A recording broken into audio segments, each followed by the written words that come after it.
Seja bem-vindo ao meu curso gratuito de Filosofia da Transformação.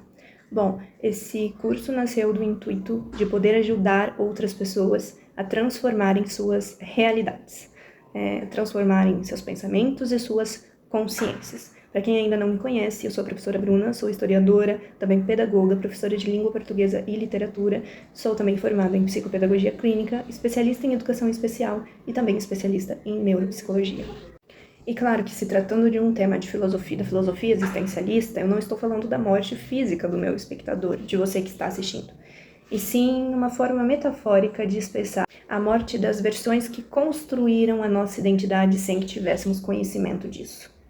Existem muitas pessoas vivendo uma vida completamente distante das suas próprias essências, ou seja, portanto, vivendo uma vida que não são delas e ainda não sabem disso. No fundo sabem, porque todo ser humano tem uma essência, uma consciência, e essa consciência em determinado momento demonstra para aquela pessoa que ela está frequentando lugares que não combinam com ela, em empregos que não combinam, em relacionamentos que não combinam. A pessoa sabe que está vivendo uma vida que não combina com ela, mas ela não sabe sair daquilo, ela não sabe quebrar com aquele padrão. Enquanto seres sociais, desde o momento em que nascemos, começamos a receber influências. Então recebemos influências sobre a religião que vamos seguir, sobre a opinião política que teremos, sobre a forma como nós nos enxergamos. Inclusive, aí entra uma questão que muita gente nunca conseguiu se olhar no espelho e, de fato, se enxergar sendo ele mesmo, e só apenas conseguiu enxergar a versão que as outras pessoas enxergavam dele. Então, nós vamos sendo, ao longo da nossa formação, da formação do nosso caráter e da nossa personalidade, influenciados pelas opiniões, pela personalidade, pelas ideologias das outras pessoas. Ou seja, até que ponto a nossa verdade, a nossa vida é realmente nossa e não apenas retalhos, ou expectativas ou as percepções das pessoas que nos antecederam e que nos ajudaram a se formar enquanto ser humano. Será que você não está vivendo a vida do teu pai, as ideias da sua mãe, as perspectivas de alguém da sua igreja?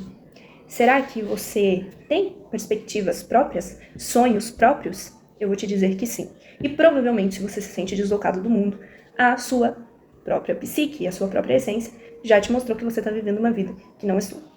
Muitos dos nossos medos não nasceram conosco, muitas das nossas inseguranças também não nasceram com a gente. E até a forma como nos enxergamos, como eu disse anteriormente. Em uma conversa que eu estava tendo com uma amiga, eu disse para ela: eu sou uma pessoa chata e insensível.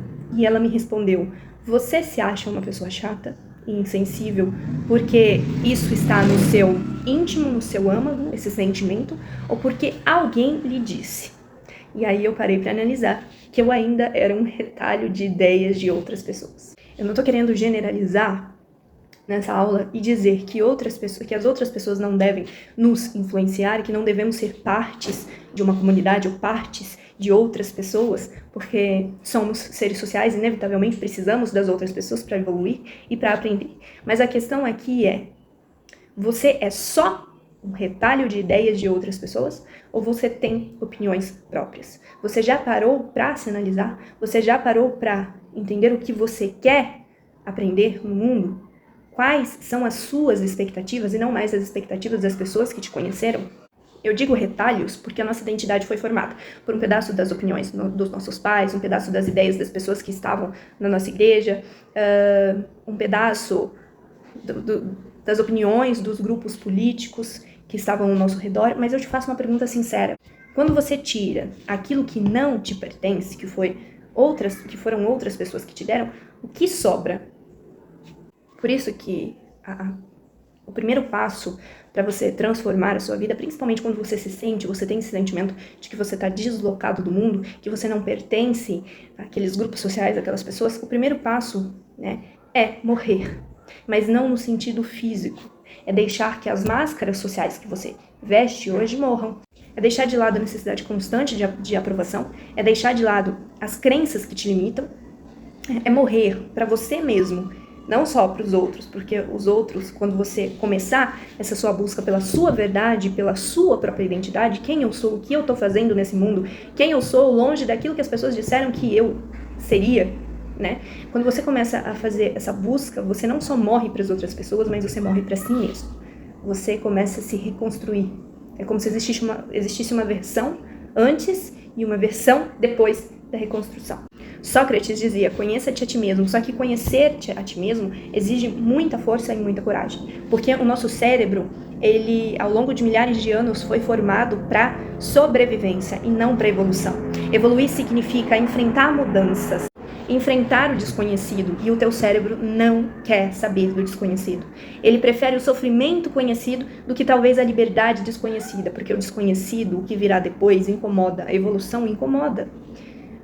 Então, quando você começa a querer mudar, você também sente que o seu corpo resiste a essas mudanças, que a sua mente, que a sua psique resiste, tem uma resistência muito grande a essas mudanças, e é necessário que você tenha força e coragem para continuar seguindo. Eu digo que talvez a maior tragédia não seja morrer sem ter vivido, mas ter vivido uma vida inteira que não lhe pertencia, que não lhe pertence.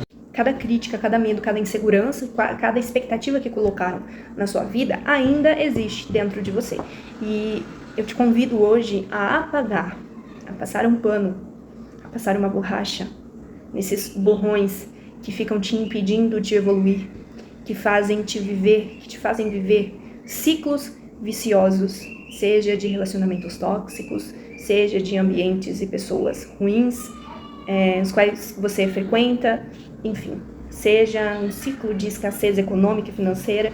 Existe uma diferença muito grande entre quem somos, e esse quem somos está ligado ao nosso propósito de vida. Então é necessário que enxergamos qual é o nosso propósito de vida, longe, claro, das expectativas das pessoas, mas existe uma diferença muito grande entre quem somos e quem aprendemos a ser.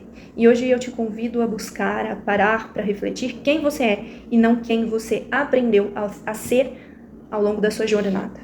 A nossa transformação interior, intelectual, começa quando aceitamos abandonar esse personagem que criamos